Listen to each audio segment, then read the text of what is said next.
राहुल अपना सर झुकाकर बोला, बॉस आप कपड़े चेंज कर लीजिए, वरना आपकी तबीयत खराब हो जाएगी।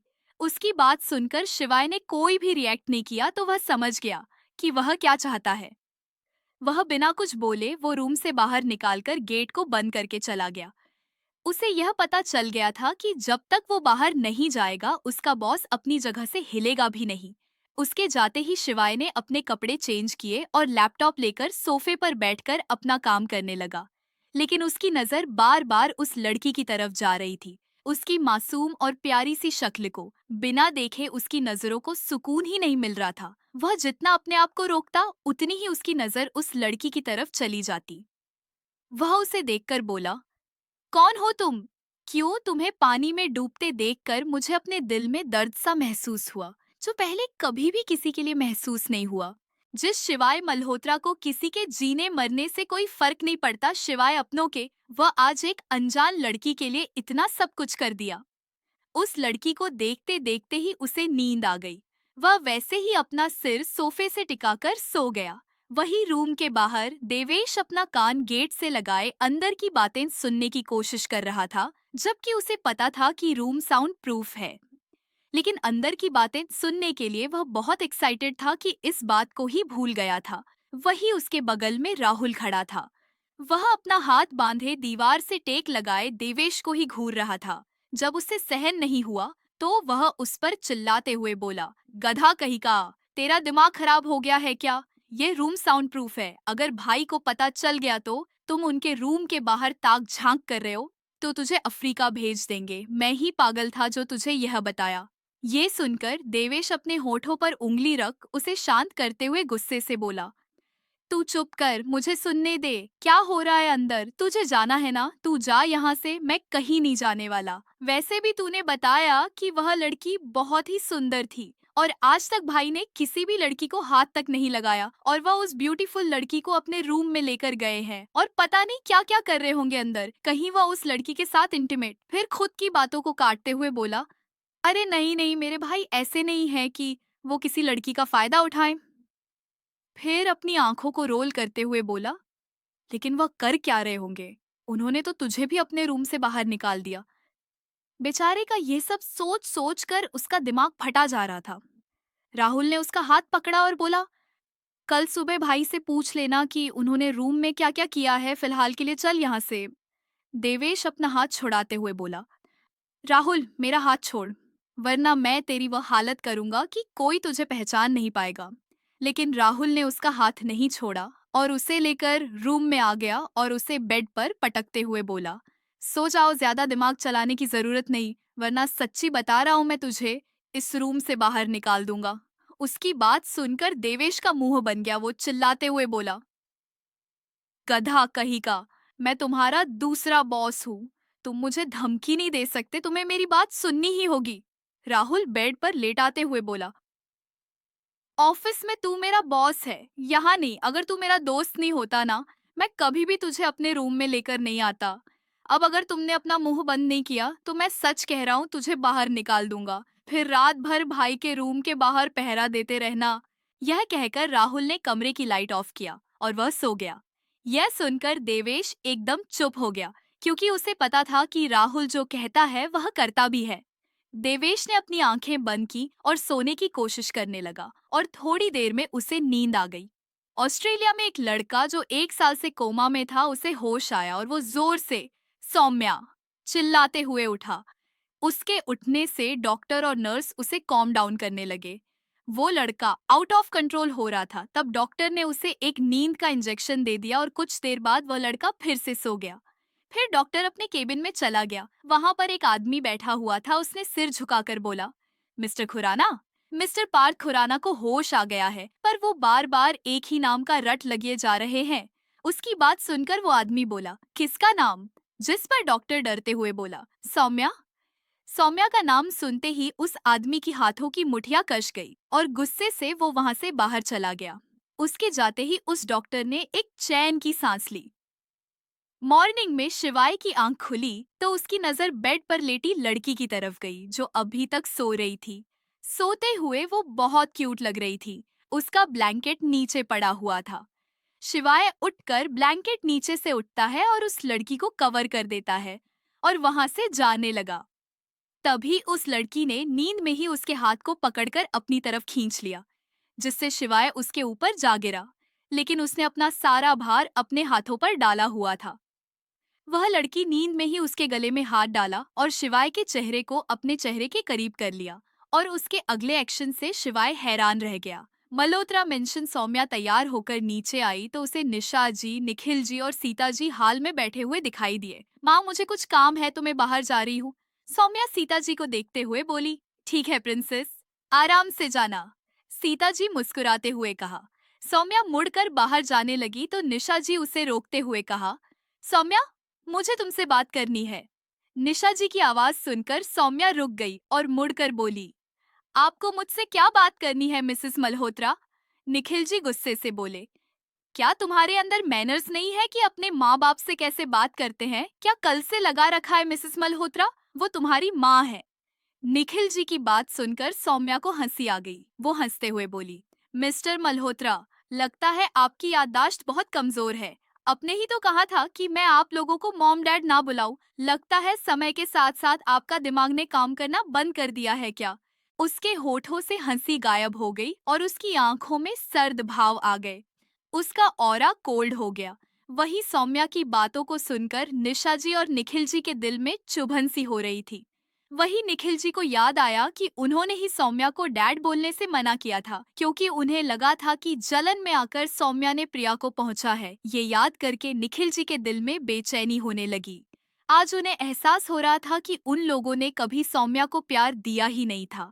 निशा जी की आंखें भी नम हो गई थी। ये उनकी अपनी बेटी थी तो हमेशा माँ कहकर उनके आगे पीछे घूमा करती थी। आज उन्हें माँ बाप मानने से इनकार कर रही है। उन्हीं के कर्मों का फल था कि उन्होंने कभी भी सौम्या पर विश्वास नहीं किया था। सौम्या निशा जी को देखते हुए बोली, मिसेस मल्होत्रा, आपको मुझे क्या बात करनी है? निशा से अपने आप को संभालते हुए बोली, क्या तुम मेरे साथ शॉपिंग पर चलोगी? ये सुनते ही सौम्या को पुरानी सौम्या की याद आ गई। कैसे निशा जी हमेशा प्रिया को ही अपने साथ ले जाती थे। लेकिन एक बार सौम्या जिद करके निशा जी के साथ चली गई थी, जहां पर प्रिया और उसके दोस्तों ने मिलकर सौम्या की बहुत इंसल्ट किया था। तब निशा जी वही थी, लेकिन उन्होंने उन लोगों को कुछ नहीं कहा था। उल्टा उन्होंने सौम्या को थप्पड़ मारा था और उसे वहीं छोड़कर चली आई थी। ये याद आते ही सौम्या की आंखों में गुस्सा और नफरत उतर आई। सौम्या मजाक उड़ते हुए बोली, मिसेस मल्होत्रा, आप तो सच में काफी अच्छी है जो मेरे बारे में इतना सोच रही है, पर वो क्या बात है ना, मुझे थप्पड़ खाने की आदत नहीं है अब। इतना कहकर वो वहां से बाहर चली गई। सीता जी बोली, मैंने आप दोनों से कहा था ना उसे नाराज मत करना। आप दोनों क्यों मेरी बात नहीं मानते? इतना कहकर वो अपने रूम में चली गई।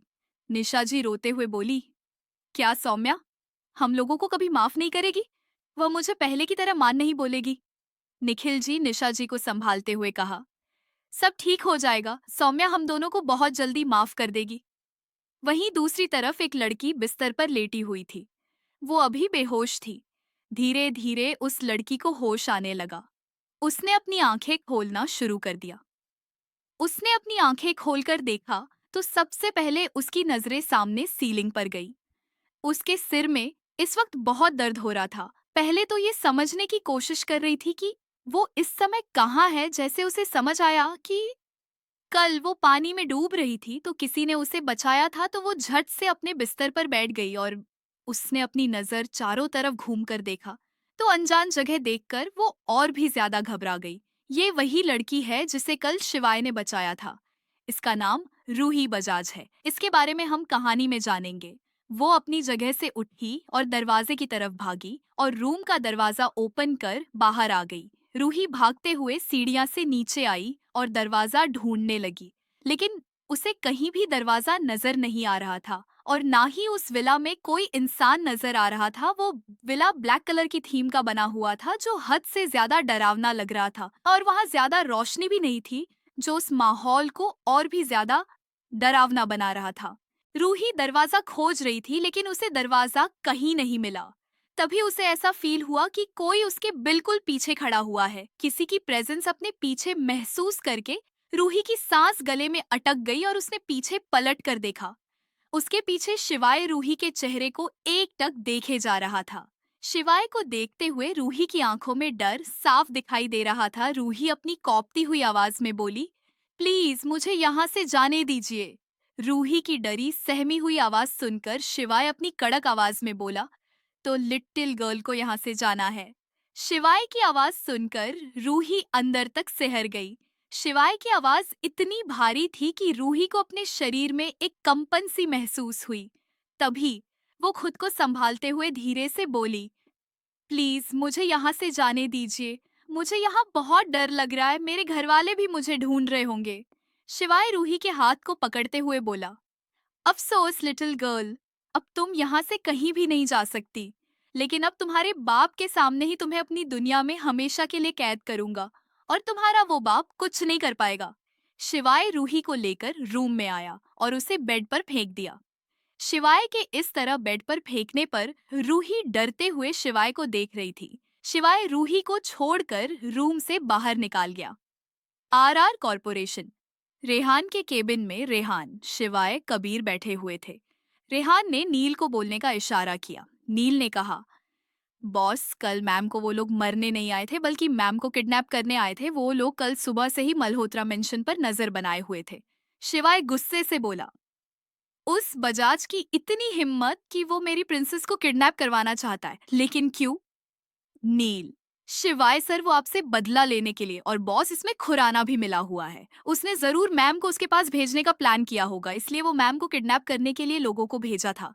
रेहान स्माइल करते हुए कहा, बुलाओ उस खुराना और उसके बेटे को इंडिया। अब खेल आमने सामने का होगा। जी बॉस, नील ने कहा और वो बाहर चला गया। कबीर, आज वो बजाज बहुत बड़ी तस्करी करने वाला है जिसमें लड़कियों के साथ ड्रग्स भी भेजने वाला है, जिसकी डील आज रात 2 बजे होने वाली है। उसकी बात सुनकर शिवाय की आंखें छोटी हो गई। वो बोला, कुछ समझे? जिस पर कबीर मुस्कुराया और बोला, हाँ, वो सिर्फ ड्रग्स की डील करने वाला था, पर कल रात को व्हाइट डेविल ने उसकी फैक्ट्री को बम ब्लास्ट से उड़ा दिया है। इसलिए व्हाइट डेविल को सामने लाने के लिए उसने लड़कियों को भी शामिल कर लिया है।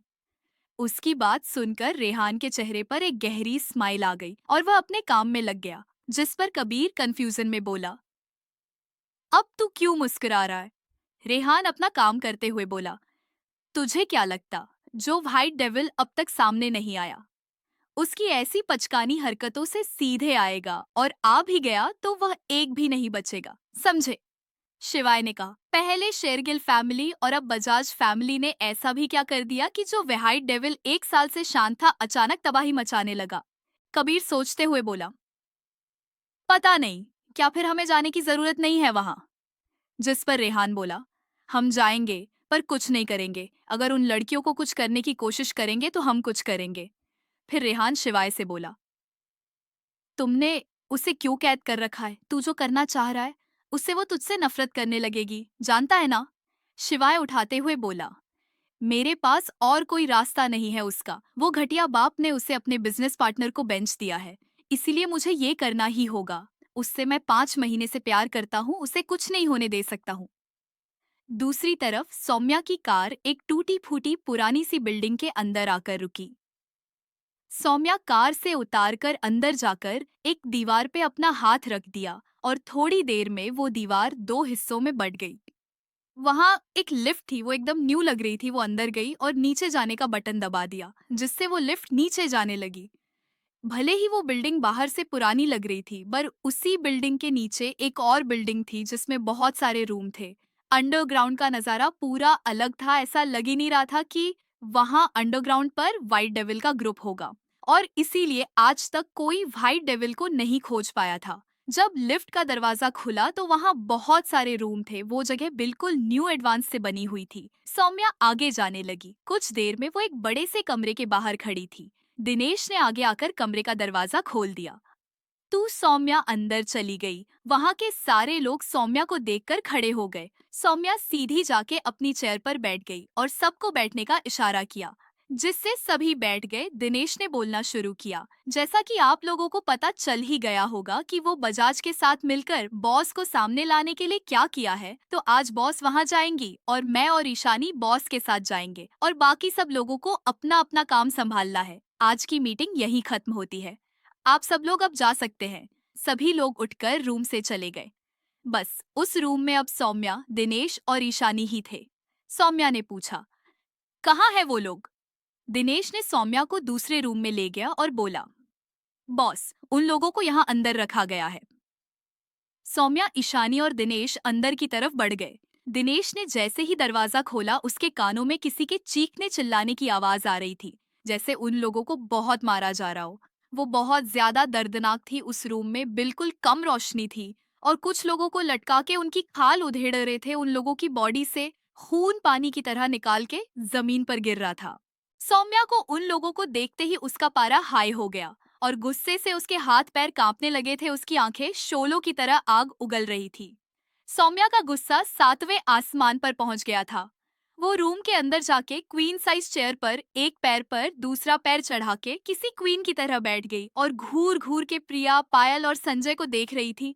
मिस्टर संजय ने दर्द से सिसकते और करहते हुए पूछा, के क्यों? भाई डेविला, हमने आपका क्या?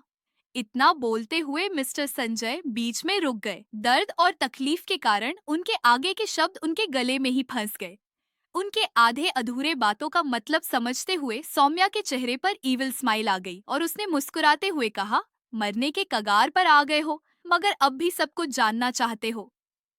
खैर, मैं भी तुम्हारे हर एक सवाल का आज जवाब दूंगी, क्योंकि मुझे आज पुण्य कमाना है। मैंने सुना है कि मरने वाले लोगों की आखिरी इच्छा पूरी करके बहुत पुण्य मिलता है। एक लड़की की आवाज सुनकर प्रिया, मिसेस पायल और मिस्टर संजय उसे अविश्वास भरी नजरों से देखने लगे। सौम्या ने सभी गार्ड्स को बाहर जाने का इशारा किया। अब वहां सिर्फ सौम्या, ईशानी, दिनेश और वो तीनों ही मौजूद थे। तभी सौम्या ने अपना मास्क उतार दिया, जिससे उसका खूबसूरत चेहरा दिखने लगा। वही सौम्या को देखकर प्रिया हकलाते हुए बोली, तुम कैसे? तुम वो नहीं हो सकती। क्यों नहीं? यही तो हमारी बॉस है। तुम लोगों को अभी भी समझ नहीं आया? दिनेश प्रिया की बात पर बोला। यह सुनकर पूरे शेरगिल फैमिली को तो जैसे 440 वोल्ट का करंट लगने जैसा महसूस होने लगा। वही ईशानी अपना मुंह खोले सौम्या के खूबसूरत, मासूम और क्यूट चेहरे को देख रही थी। उसने आज से पहले इतनी सुंदर लड़की कभी नहीं देखी थी। सौम्या ने ईशानी को देखकर बोली, ऐसे मुंह क्यों खोल रखी हो? तुम्हें भी कुछ पूछना है क्या? सौम्या की बात सुनकर ईशानी का मुंह बन गया। उसे देखकर दिनेश मुस्कुराने लगा। उसे पता था कि बॉस का चेहरा देखने के बाद सब लोगों का यही हाल होगा। दिनेश को मुस्कुराते देखकर ईशानी ने कहा, तुम्हें तो मैं बाद में बताती हूँ। यह सुनकर दिनेश की मुस्कान एकदम से गायब हो गई। सौम्या ने दिनेश को कुछ लाने का इशारा किया, जिसे जानकर उसके होठों पर डेविल स्माइल आ गई और वो जल्दी से उस रूम से बाहर चला गया। सौम्या ने बेहद कोल्ड और सर्द आवाज में दांत पीसते हुए बोली, तुम दोनों की हिम्मत कैसे हुई मेरे डैड को मारने की? और तुम, प्रिया, मैं जिसकी तरफ किसी की आंख उठाकर देखना भी बर्दाश्त नहीं कर सकती, तुमने उस पर अपनी गंदी नजर डालने की हिम्मत कैसे की? क्या सोचकर तुमने मिस्टर रायचंद की ड्रिंक में ड्रग्स मिलने की कोशिश की? सौम्या की इतनी सर्द आवाज सुनकर प्रिया डर के मारे कांपने लगी। थोड़ी देर में दिनेश एक बॉक्स लेके आया तो सौम्या बोली, इन लोगों को उस शीशे के बंद रूम में डालो और इन सबको उनके पास छोड़ दो। ईशानी ने मन में सोचा, हे भगवान, हमारी बॉस तो सिर्फ चेहरे से ही मासूम और क्यूट है, वरना वो किसी डेविल से कम नहीं है। थोड़ी देर में वो लोग उसे शीशे से बने रूम के अंदर थे और जो बॉक्स दिनेश लेकर आया था उसे भी उसने खोल के उसमें डाल दिया था। उस बॉक्स में बिच्छू और कीड़े मकोड़े थे। बॉक्स खुलते ही वो उन तीनों पर टूट पड़े। सौम्या के होठों पर डेविल स्माइल थी, तो वही ईशानी और दिनेश को तो ये सब एंटरटेनमेंट लग रहा था। ईशानी ने इससे पहले भी इससे ज्यादा खतरनाक मंजर देखा था, लेकिन उसने कभी यह नहीं सोचा था कि इतनी मासूम दिखने वाली लड़की इतनी खतरनाक हो सकती है। वो तीनों पहले ही अधमरी हालत में थे, तो ज्यादा देर तक इन चीजों को नहीं झेल पाए और वही उन सब ने अपना दम तोड़ दिया। सौम्या बोली, इन सबको जंगल में फेंक दो, जंगली जानवरों का तो पेट भर जाएगा। इतना कहकर वो बाहर चली गई। रात के 1 बजे एक पुरानी सी बिल्डिंग के बाहर सौम्या, ईशानी और दिनेश खड़े थे। सौम्या ने ईशानी और दिनेश को वहीं रुकने का इशारा किया और खुद अंदर की तरफ जाने लगी। वहीं उस पुरानी सी बिल्डिंग के अंदर ड्रग्स के पैकेट के बॉक्स रखे हुए थे और वही एक ट्रक में लड़कियों को बंद करके रखा गया था। वहाँ जगह जगह पर गार्ड खड़े थे। वहाँ सब तैयारी हो गई थी, बस वक्त था तो डीलर के आने का। सौम्या चुपके से अंदर की तरह झांक रही थी, तभी दो कार तेजी से उसके अंदर गई और रुक गई। पर जब सौम्या ने उस कार के इंसान को दिखा तो वो हंसी और बोली, क्या बात है, उसने इस चूहे को भेजा है मुझसे मुकाबला करने के लिए, क्योंकि पहली कार से बजाज का असिस्टेंट निकाला था और दूसरी कार से जो आदमी आया था वो उस माफिया का सारा काम करता था जो व्हाइट डेविल को पकड़ना चाहता था। वो माफिया खुद कभी बाहर नहीं आया, जिससे अगर उसका माल पकड़ा भी गया हो तो उसका नाम ना आए। वही वह आदमी और बजाज का असिस्टेंट जगह को देखते हुए बोले, हमारे पास बस 1 घंटे का टाइम है डीलर के आते ही इस ट्रक को, और ये सारे बॉक्स भी उनके साथ भेज देना, समझे? ठीक है, चलो चलो जल्दी जल्दी कम करो। वही सौम्या वापस दिनेश और ईशानी के पास आ गई और अपने गन में गोली भरते हुए बोली, चलो क्या करना है तुम्हें पता है ना, मैं जा रही हूँ, पर तुम दोनों को वहां नहीं आना है जब तक मैं सिग्नल ना दूं, समझे? ईशानी हिचकिचाते हुए बोली, बॉस ऐसा करना जरूरी है क्या? आपने हमारे कमांडो को भी 5 किलोमीटर पर ही छोड़ दिया। आपको पता है ना हम बस 3 हैं। क्या हम ये सब कर पाएंगे? जिस पर सौम्या मुस्कुराई और दोनों गन को अपनी जैकेट के पीछे छुपाते हुए बोली, मुझ पे भरोसा रखो, इन लोगों को ऐसा सबक सिखाएंगे कि कभी मुझे बुलाने के लिए किसी और को मोहरा नहीं बना पाएंगे। हाईवे पे हवा को चीरते हुए कारें चल रही थी। वहीं उनमें से एक कार में रेहान, नील और कबीर बैठे हुए थे। नील अपने लैपटॉप के जरिए लोकेशन बता रहा था। इधर सारा काम हो गया था, बस टाइम था तो डीलर का। थोड़ी देर में वो भी आ गया। डीलर कार से उतरा और उस आदमी और बजाज के असिस्टेंट से हाथ मिलाया। वो आदमी बोला, हम अपने बॉस की तरफ से आए हैं, आज की डील हम दोनों ही करेंगे। जिस पर वो डीलर मुस्कुराते हुए बोला, जी बिल्कुल, क्या हम माल देख सकते हैं? जी जरूर, चलिए। और वो तीनों उस ट्रक के पास जाने लगे जहां लड़कियों को बंद करके रखा गया था। उस आदमी ने ट्रक का शटर खोल दिया। वहां बहुत सारी लड़कियां थीं। जब उन लड़कियों ने शटर खुलते हुए देखा तो वो सब डर गई और एक दूसरे को देखने लगी। वो सारी लड़कियां ज्यादा बड़ी नहीं थी, यही 16-67 साल की थी। उन लड़कियों को देख के उस डीलर की आंखों में चमक आ गई और हंसते हुए एक लड़की को पकड़ा और उसके मुंह के पास जाने लगा, जिससे वो लड़की रोते हुए दूर होने के लिए छटपटाने लगी। जिस पे वो डीलर हंसा और बोला, मुझे ऐसी ही लड़कियां चाहिए थी, तुम लोगों ने मुझे खुश कर दिया। जिस पर वो आदमी बोला, तो डील पक्की? उस आदमी की बात सुनकर वो डीलर हाथ मिलाते हुए हाँ बोल दिया कि तभी वहां एक बहुत बड़ा धमाका हुआ, जिसके कारण वो बिल्डिंग हिल गई। वहां के सारे गार्ड अलर्ट हो गए और वह तीनों भी थोड़ा घबरा गए। वो लोग कुछ समझ पाते उससे पहले ही दो गार्ड एक लड़की को खींचते हुए अंदर लाते हैं। वह लड़की सौम्या ही थी। सौम्या जानबूझकर पकड़ी गई थी। उस गार्ड ने सौम्या के सर पे गन तानते हुए बोला, सर ये बाहर से अंदर झांक रही थी, शायद इसने सब कुछ देख लिया है। ये सुनकर उन तीनों ने सौम्या की तरफ देखा, पर सौम्या वह एकदम कोल्ड तरह से नीचे झुककर खड़ी थी। उसको ऐसे शांति से और डरते ने देखकर वो डीलर उसके पास जाने लगा। वही दिनेश और ईशानी भी वही छुप के ये सब देख रहे थे। वो हमला उन दोनों ने ही किया था, पर सौम्या को ऐसे करते देखा ईशानी दिनेश से बोली, क्या ये सब करना जरूरी था? जिस पर दिनेश परेशान होते हुए बोला, पता नहीं बॉस क्या करना चाहती हैं। वही वो डीलर सौम्या के पास आया तो सौम्या बस नीचे देख रही थी। उसके सारे बाल उसके चेहरे पे आ गए थे। वो डीलर बोला, अपना चेहरा दिखाओ। पर सौम्या ने अपना चेहरा नहीं उठाया। वो जैसे थी वैसे ही रही। जिस पर डीलर गुस्से से बोल, ये लड़की अपना चेहरा दिखा। जिस पर सौम्या मुस्कुराई और उस डीलर की आंखों में आंखें डाल के मुस्कुराते हुए देखने लगी। सौम्या की आंखों को देखकर एक पल के लिए वो डीलर सहम सा गया, पर सौम्या की खूबसूरती देख वो बोला, मुझे ए लड़की चाहिए। जिस पर बजाज का असिस्टेंट कुछ बोलता उससे पहले ही वो डीलर उत्साह से बोला, मैं इस लड़की के दुगने पैसे दूंगा। जिस पर वो आदमी खुश हो गया, क्यों नहीं, ये अभी आज से आपकी हुई, और सौम्या को देखने लगा। ये सब देख दिनेश और ईशानी को बहुत गुस्सा आ रहा था। ईशानी आगे बढ़ते हुए बोली, इसकी तो। पर आगे जाती उससे पहले ही दिनेश उसको पीछे खींच लिया और बोला, क्या कर रही हो, बॉस ने अब तक चीन सिग्नल नहीं दिया है। ईशानी वहीं रुक गई, पर उसे उस डीलर पर बहुत गुस्सा आ रहा था। वो डीलर तो बस सौम्या को निहायत ही अजीब नजरों से देख रहा था। और सौम्या के पास आते हुए उसके बालों पर हाथ डालता उससे पहले ही सौम्या ने उसका हाथ पकड़कर मरोड़ दिया और वहीं नीचे धकेल दिया। वो आदमी गुस्से से बोला, ये लड़की क्या कर रही है तू? पर सौम्या बस उस डीलर को ही घूर रही थी और वो डीलर भी सौम्या की आंखों को देखकर सहम गया था और वैसे ही पीछे की तरफ डर से घिसकने लगा। उसके चेहरे पे साफ साफ डर दिख रहा था। उस डीलर को ऐसे डरते हुए देख उस आदमी को लगा कि कहीं उसके हाथों से ये डील ना चली जाए। ये सोच के उसने अपने गार्ड को सौम्या को पकड़ने को कहा। दो गार्ड आगे आकर सौम्या के दोनों हाथों को पकड़ लिया जिससे वो कोई हलचल न कर पाए। पर वैसे भी सौम्या कुछ नहीं कर रही थी, वो तो बस उस डीलर को घूरे जा रही थी। वही वो आदमी भाग के उसे डीलर के पास आया और बोला, क्या हुआ आपको? वो लड़की अब हमारे कब्जे में है, आप डरिए मत। और उसे उठाया। वो डीलर बहुत ज्यादा डर गया था। वो खुद को हौसला दिला के नकली गुस्सा करते हुए बोला, मुझे इस लड़की की आंखों में अपने लिए डर देखना है, वरना अपने बॉस से कहो कि मैं डील नहीं करूंगा। उस डीलर ने इतना ही बोला था कि सौम्या पूरी तरह से चीड़ गई और डेविल स्माइल करते हुए बोली, तुम लोग कुछ ज्यादा ही दिन में सपने नहीं देख रहे हो, होश में आ जाओ।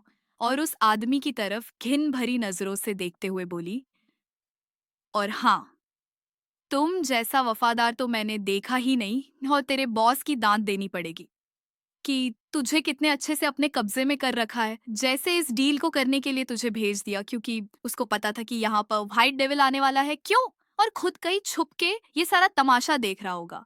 अगर तू अच्छा होता ना तो तुझे मैं अपनी टीम में जरूर रखती। सौम्या की सारी बातें सुन के वहां के सारे लोग चौंक गए क्योंकि ये बात खुद उस आदमी को भी नहीं पता था कि वहां व्हाइट डेविल आने वाला है। और घबराहट से बोला, व्हाइट डेविल? सही, अब क्योंकि उसको पता था कि आखिर है कौन व्हाइट डेविल। उससे सब लोग डरते थे और उसके बॉस ने उसको ही बुलवा लिया है और उसको पता भी नहीं।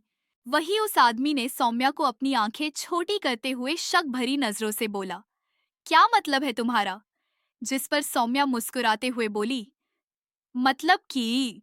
और उसने अपने आजू बाजू के जो गार्ड ने उसको पकड़ रखा था उनको अपनी फाइटिंग तकनीक का यूज करके उनकी गर्दन को पकड़ के दबा दिया जिससे वह तुरंत मर गई। ये सब देख वहां के सारे लोग हैरान हो गए, खास करके उस आदमी ने उन दोनों गार्ड को देखा और फिर सौम्या को जो उसकी तरफ मुस्कुराते हुए देख रही थी। वही गिरे हुए एक गार्ड की गन ले ली और उसको साफ करते हुए बोली, कुछ कह रहे थे? पर उसी टाइम पर पीछे से चार गार्ड भागते हुए सौम्या की तरफ आने लगे। सौम्या ने बड़ी आसानी से उन सब के माथे पर सूट कर दिया। सौम्या के निशाना इतना परफेक्ट था कि उन लोगों के सीधे माथे पर गोली लगी थी। ये देखकर बाकी के गार्ड जो सौम्या पर हमला करने आ रहे थे वो वहीं रुक गए और एक दूसरे को हैरानी से देखने लगे। वही वो आदमी पूरी तरह से शॉक में था सौम्या को ऐसे मरते देख। सौम्या पलटी और उस डीलर की तरफ जाने लगी। ये देख वो डीलर दरवाजे की तरफ भागने लगा। उसको तो पहले ही डर लग रहा था और अब सौम्या को इतनी बेरहमी से मरते देख वो डर के मारे कांपने लगा था। पर वो बाहर निकल पाता उससे पहले ही सौम्या ने उसको दबोच लिया और उसके गले को अपने हाथों में पकड़ के उसके चेहरे पर गन रखकर डेविल स्माइल करते हुए बोली, क्या बोल रहा था? तू मुझे मारते हुए देखना चाहता है और मेरा दाम बहुत ज्यादा देगा। क्यों ना मैं तुझे मेरी कीमत बताऊं, क्यों तू जानना नहीं चाहेगा? जिस पर वो डीलर करते हुए बोला, देखो मैं तो तुम्हें जानता भी नहीं, मुझे जाने दो प्लीज। जिस पर सौम्या मुस्कुराई, जा छोड़ा तुझे। वो डीलर खुश हो गया और जैसे ही एक कदम चला उसके सिर पर एक गोली लगी और वो तुरंत मर गया। वो गोली सौम्या ने चलाई थी। ये देख वो आदमी सौम्या की तरफ गन पॉइंट करते हुए बोला, कौन है तू? मुझे इतना तो पता चल गया है कि तू आम लड़की नहीं है, बोल जल्दी। जिस पर सौम्या मुस्कुराई और उस आदमी की तरफ धीरे धीरे जाते हुए बोली, देखो। पर सौम्या की बिना बात सुने ही एक गार्ड ने सौम्या के हाथ पर गन चला दी जिससे सौम्या की गन नीचे गिर गई।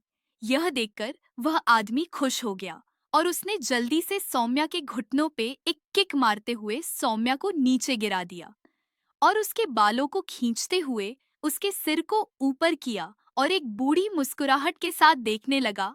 उसके गार्ड ने सौम्या के ऊपर गन पॉइंट किए हुए थे। बाल खींच जाने के कारण सौम्या ने दर्द के कारण अपनी आंखें बंद कर ली। वो आदमी अपने दांत दिखाते हुए बोला, तुझे क्या लगा था कि तू मुझे मारेगी? कौन है तू, बता जल्दी से।